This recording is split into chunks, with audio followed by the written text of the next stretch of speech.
Today we'll be taking this clip that I found from Pexels, and I've thought of replacing this windmill with a big wheel. So we'll end up with something like this. I can add a lot of different elements to it by the end of this video, since we're going to have a completely tracked footage. Start my Patreon as well, so feel free to join it to have an access to all the project files and also to support the channel. So if it's your first time in Blender, have a look at this. You can use your middle mouse button to rotate around and the same wheel up and down to zoom in and out. Right click for some menu, you can move G to grab an object and move it around in a certain axis. You can press that axis, that is X, Y, Z. You can even give it a number. Same applies to rotation. If you can just press R, you can rotate it around, give it an axis, and even give it an angle. Same case with the scale. You can give it an axis, you can give it a size. You can also press Tab to go into an object and edit its vertices, faces, or edges. You can press the Z key to change the solid, rendered, or textured wireframe modes. So let's start with our big wheel. First off, I'm going to bring in our footage, which I told you was actually a very slow footage, so I took it to Premiere and double X its speed and reduced the duration of that clip as well a little bit. You can do that in any other software.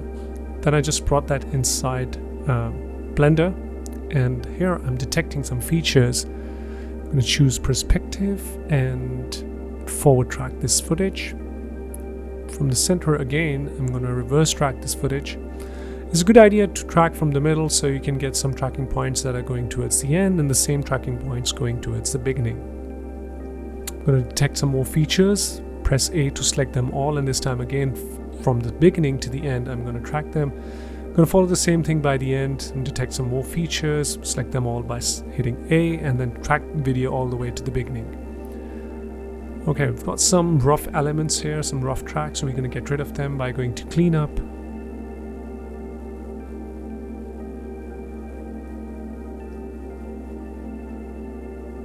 Okay, we'll have some more tracks that we can get rid of by setting up the threshold to around 2. And yes, press X or delete to get rid of these tracks that we won't be needing.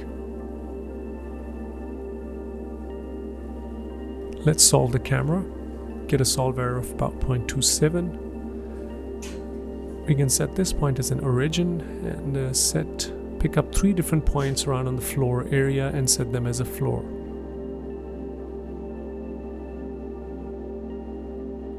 So let's hit set as background and set up tracking scenes. Now you can see our block and our floor being there on the scene. Now I'm adding a few more points, one at this corner, second here, and then picking up that stone just to get a nice contrasting element.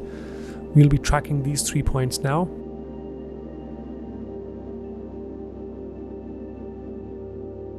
You can add a few more points as well depending upon your scene, but I found these points helpful, so yeah, I think it's a good idea to track them to the start and then from frame 55 till the end.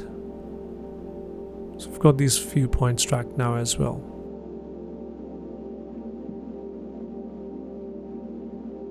A few more tracks that we can get rid of. If you can detect some more features.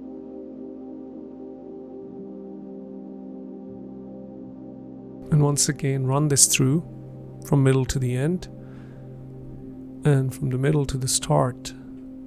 You might be able to get a few more points. It's always a good idea to get as many points as you possibly can and solve the camera. Filter the tracks.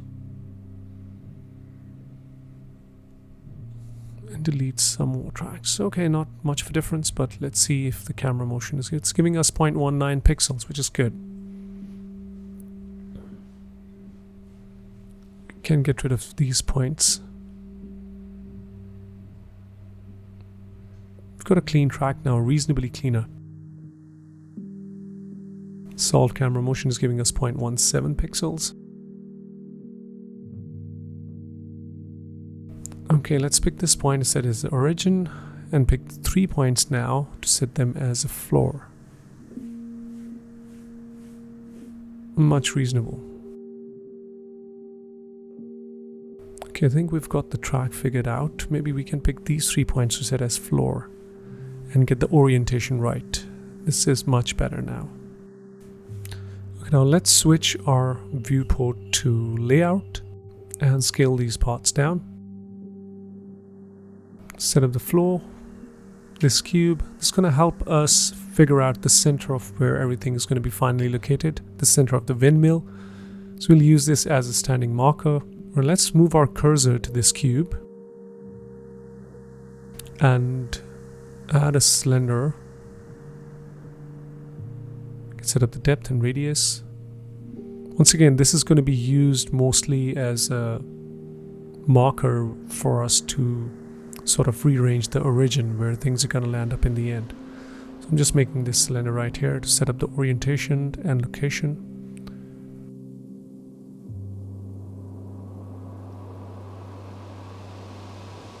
On this part, I will actually make one more duplicate of this cylinder and we'll move it down on the y-axis and we'll parent it to the top cylinder. So I'll get the center of the windmill to the end of the windmill where my last cabin is going to be for a big wheel. So I'm just keeping these for reference purposes.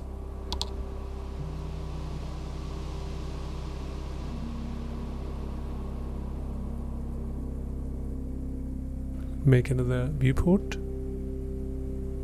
and use an image editor. I'm going to drop this reference image I picked up from Google. I'll just make a simple torus. It's going to help us make that rounded cylindrical circle the frame of the big wheel mainly.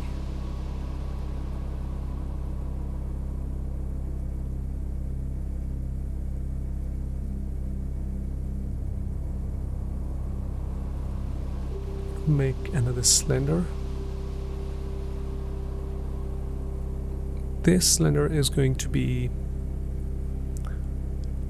half the diameter of our actual torus that we made before, and then we're going to make more copies of it later on.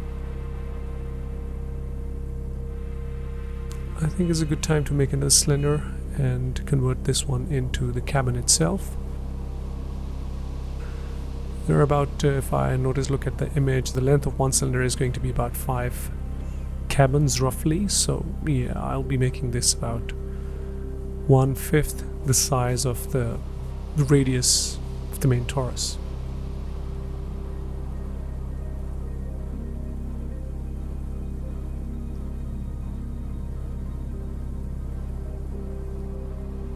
Okay, let's add some subdivisions to this.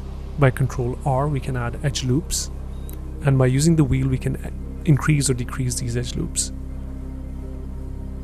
I'll add some more at the bottom, some more at the top. Pick up the faces and use the proportional editing to scale the face down. So by proportional editing you can actually affect the neighboring faces and edges while you scale down a particular face. Same I'm going to do here at the bottom face.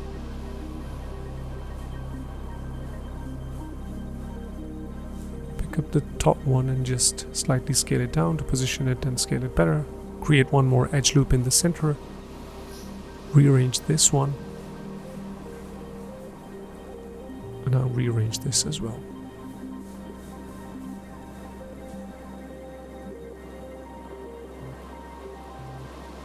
Pick these edge loops and Control B to bevel these. If I move my mouse, I should be able to get this, and if I move my wheel, it will reduce the number of subdivisions within that bevel. So this will help us make these subdivisions inside, and we can pick up the edge loop from the middle edge loop and then scale it down. Hopefully around here is right. Pick an edge loop and then Shift R to repeat what we've done previously. Pick up these edge loops and face loops in fact, and you can add them to a group as well if you want to refer to them later on. You can assign them to a group. Let's add a subdivision surface here. You can see this well rounded. We'll add some hard edges here, so for that Control R and add some more edge loops right at the bottom of this, one at the top. So This will give it that hard edge. And just the right amount of bevel is there. Do the same thing for the rest of the areas, especially on the top and bottom.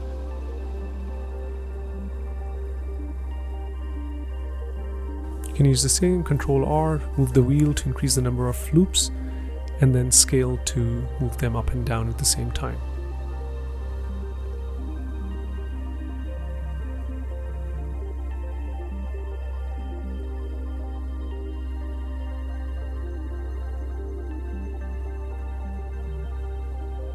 Okay, I'm gonna add a few more on top.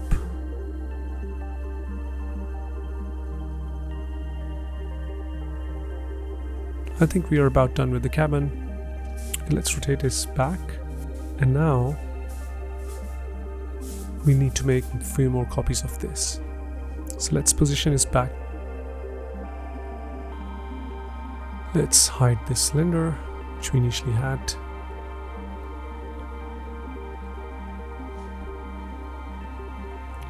The center rod, so I'm going to move it up. We'll make one more duplicate of this and move it at the bottom, but I'll use array to make one more copy of this. Move it at the bottom.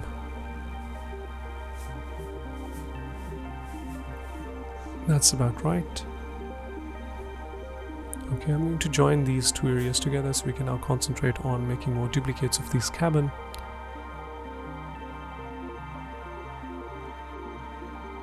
So I'll set the origin to geometry and I'll make a simple circle. Make sure the vertices are about 24. I need 24 copies of this cabin. So I'll scale down the circle a bit so it becomes in the center. I'm going to select both the cylinder and the circle, Control P, vertex. And this time I'll select the circle, go to instancing vertices to make more copies of this. So every vertex of the circle has got one copy of this cabin now. So we had 24 vertices, we've got 24 cabins. So let's select that circle, go to Object and apply Make Instances Real. This will give us all of these separate cylinders now. Let's move them to a capsules collection. So we've got to readjust our torus and make an empty. To parent them to the empty by Control P. So now we can move all of these to foreground collection. If we move this capsules around, rotate this capsules, it will have all the capsules rotating. Let's move this torus up ahead. Make one more duplicate, put it at the bottom. And now let's make one more empty. Let's call it empty rods. So we'll use this empty to make more duplicates of these rods. We'll apply an array modifier to this. Make sure it's set to object offset and select empty rods from here. We'll need to rotate this on z-axis and we'll need 24 copies of this. So let's give it 24. And 360 by 24. That's what we need. At 15 degrees we need one copy. So we've got 24 copies. Let's bring these vertices down so they are somewhere around at the edge of this torus. Sorry, the cylinder. We'll adjust these back to the top. Okay, we have probably all the elements now. We'll just need to select them all and parent them. But before that, let's add a constraint to this, limit rotation, and let's limit its rotation to z-axis. So now if we rotate this torus, you can see that cylinder is not moving, it's not rotating. That's what we want to apply to the rest of them. So we'll select all the capsules, select this one at the last, and we will just go to Object, Constraints, and copy constraints to selected objects. So now if you select any of the capsules, you'll have them all with the limit rotation to Z. Okay, now if you rotate it, they'll keep the rotation locked at one axis.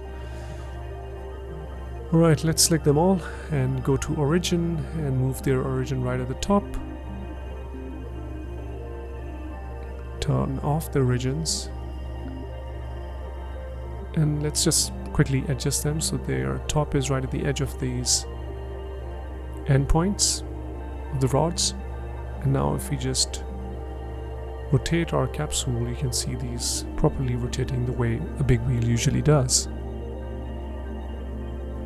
I'm making another empty and calling it wheel. I'll parent all the elements to this wheel and then move this wheel to the foreground. Also, I'll move the empty rods to the foreground as well, just to avoid that misrotation from happening. Slightly adjusting this. Made one more cylinder this time. This one is going to come at the end. And just like we did before, we used an area modifier and used an empty to rotate these around. We're going to do exactly the same here. Just position one rod here at the end, and then apply an area modifier and use an empty to make multiple copies of this.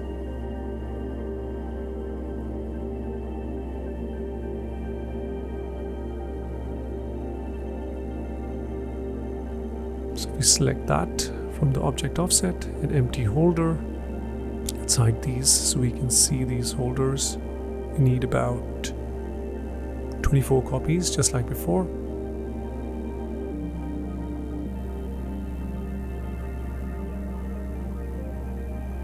The empty holder, we'll just change this to 360 by 24, so 15 degrees each. And if we just adjust these by rotating,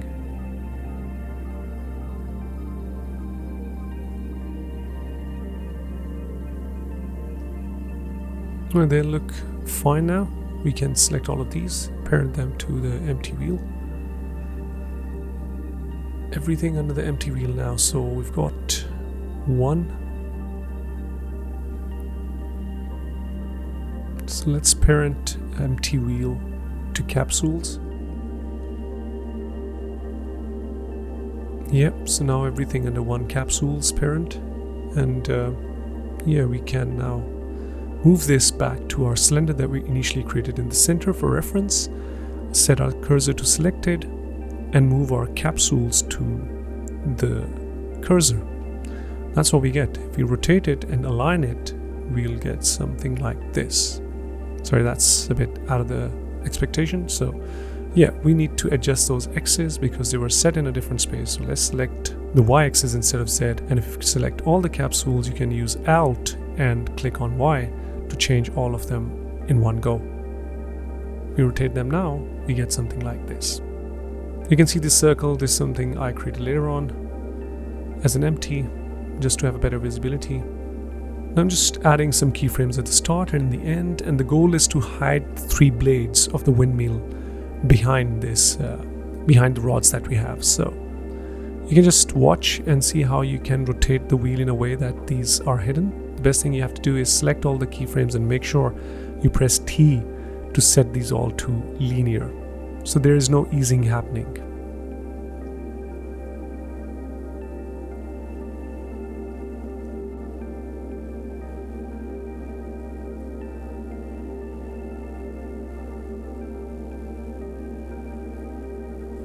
Yeah, I think that's about right. So if we play that, this is what we're getting. So it's a good point to add some materials to this. So I will add firstly an environment texture, a HDRI image. If I turn on my rendering, and if I go to here, I can turn on my cycles and select GPU right here, select the number of samples and reduce them down to around 30, that's fine. And I'll change my HDRI back to something different. I select render regions, only the region is rendered. And from the film, I'll pick up transparent so I can see the background. That's more or less this setup. Now I'll pick shader editor and add the world to this, so we can rotate the world around by Control T. You can bring this out and rotate the Z axis to rotate the HDRI and see how the light is affecting. 270 sounds good to me. And we'll turn off the lighting now and then to see the effect of how the light is. I mean, this is one direction is one thing, but then the intensity is another. So we can reduce the intensity to see where the light is coming from, and we'll add some intensity and add our own light, an area light. Yeah, the light is coming from right to left, yeah, casting the shadows on the left side. Let's add an area light and rotate it so it's coming from the right side, casting the shadows on the left. Adjust the size of it. So mainly our area light is going to be our key light, and HDR is going to give us that secondary fill-in light. Let's hide these extras and outline selected so we can see. Let's add a material to this rod, and we'll pick the color of this material from the actual windmill's color. And we'll add a noise by Shift A and add the factor to the base color and increase the scale. Control T and connect the object to vector, increase the scale this time. I'll add a ramp node now to get a better contrast of how the noise is looking like. And the goal is to attach this noise to the roughness, so we get a bit of noise, a bit of roughness going on the surface of these rods. Now once we've made this material, we can select the remaining elements. Select this one, Control L, and link materials to copy the material to remaining objects. We'll use the same material for the rest of the big wheel. You can make adjustments here and there.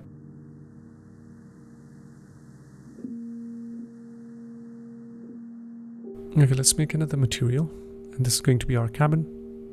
Just one material, that is going to be the outer shell.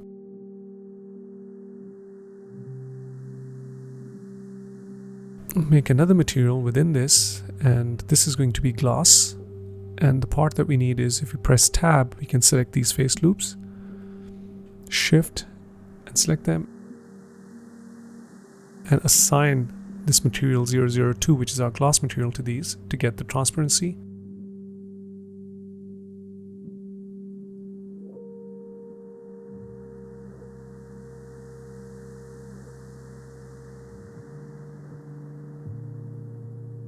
Add another material. This one is going to be our emission material.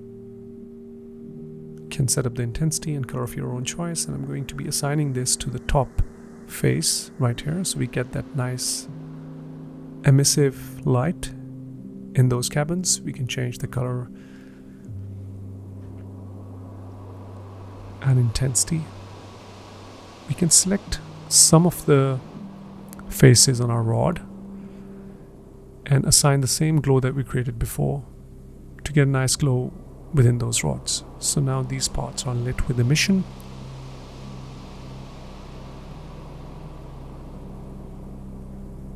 So that's pretty much the setup of our big wheel for now. Feel free to go and create your own creative ideas, put them in, since we've got the scene tracked now. As you can see, this ground is a shadow catcher, so it's already catching the shadow. So if you increase this, we move this ground to our foreground collection, you should be able to see the shadows at the bottom. If you turn off the light, you can see that there are no shadows, but if you turn it on, you see the shadows there.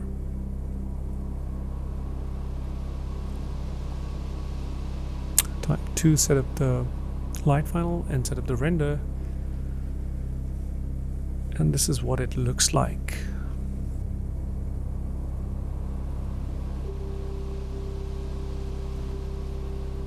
Next, what I did was add a few keyframes in different time slots and with different colors, so just to give a bit of variety and get this LED change of color happening as we scroll through the time.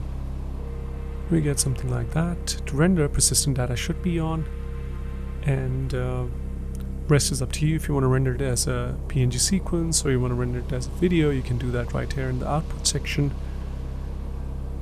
If you select FFmpeg video and hit render, you'll get your final result in a video format, and that'll have the background with it and this wheel as well. So that's everything for today's tutorial. I hope that you've enjoyed and learned some new tricks to create something of your own this time. So get down to work, create something interesting, and do put down in the comments what you want to see next.